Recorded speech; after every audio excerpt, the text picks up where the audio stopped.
শরিয়া বাস্তবায়ন করব শরিয়া অনুযায়ী। এইটুকু বললেই তো হয় যে শরিয়া অনুযায়ী, শরিয়ার কারণ অনুযায়ী শরিয়া বাস্তবায়ন করব, এতটুকু বললেই তো হয়ে যাবে। এর জন্যই আসলে আমাদের সাথে তাদের আসলে বিরক্তের কারণ। রাজনৈতিক আস্থাহীনতার যে কয়টি কথা আপনি বলেছেন তা কি অতীত কোনো অভিজ্ঞতা থেকে না বর্তমান কোনো প্রেক্ষাপট বিবেচনা করে?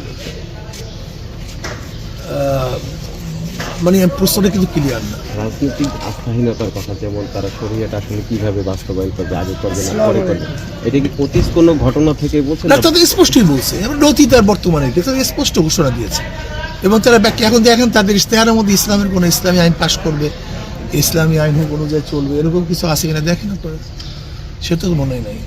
আচ্ছা, এক বক্স যেটা ছিল এটা প্রবক্তা ছিলেন আপনি, এই ঐক্য ভেঙে যাওয়ায় ইসলামী রাজনীতির শক্তিতে কি কোনো ধরনের নেতিবাচক প্রভাব পড়বে কিনা? না, ইসলামী শক্তি এবং এক হবে আরো, যারা ইসলামের নামে মানুষের সাথে প্রতারণা করতেছে, এর থেকে ইসলাম আলাদা হয়ে যাবে, সঠিক ইসলাম মানুষ বুঝতে পারবে, হয়তো বা 2-1 দিন সময় লাগবে, এতটুকু।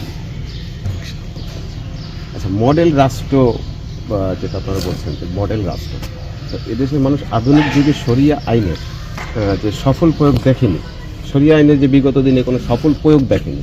শরিয়া আইন ছিল বা আমাদের আইনগুলো সবই শরিয়া মোতাবেকই চলে, কিন্তু এর সফল কোনো প্রয়োগ ছিল না। কে বলছে আপনার শরিয়া মোতাবেক চলে? এই কথা বলছে কি আপনাকে? বরং তো 54 বছর পর্যন্ত ধ্বজাধারী আমাদের এই বর্তমান যে সংবিধান, এইটাই তো আমাদের সমস্ত দুর্নীতির মূল কারণ। কে বলছে আপনাকে শরিয়া অনুযায়ী চলে? শরিয়া অনুযায়ী চললে তো কোনো সমস্যাই ছিল না। শরিয়া অনুযায়ী চললে কি দুর্নীতি হইতো নাকি? শরিয়া হলে দেশের টাকা কি পাচার হইতো নাকি? শরিয়া হলে এত ধর্ষণ খুন হইতো নাকি? এত মিথ্যা মামলা হইতো নাকি? এরকম এসের দগ্ধ হইতো নাকি? শরিয়া হইলে কি মানুষের উপর জুলুম হইতো নাকি? শরিয়া না থাকার কারণে। আপনারা ক্ষমতায় গেলে শরিয়া আইন কি চাপিয়ে দেবেন নাকি ধাপে ধাপে? আরে ভাই, আমরা ক্ষমতা যখন যাব তো জনগণ ক্ষমতা না দিলে ক্ষমতা যাব কিভাবে? হ্যাঁ, আপনি ক্ষমতায় আছেন। হ্যাঁ, আমি খুবই ক্ষমতা আছি, এটা তো ভুল।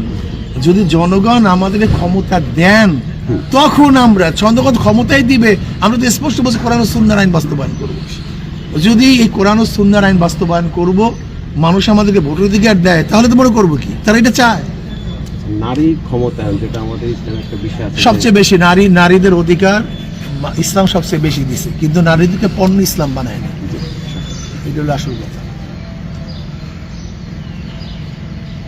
আর সংখ্যালঘু যে নিরাপত্তা, এই বিষয়টা আপনি কিভাবে দেখবেন?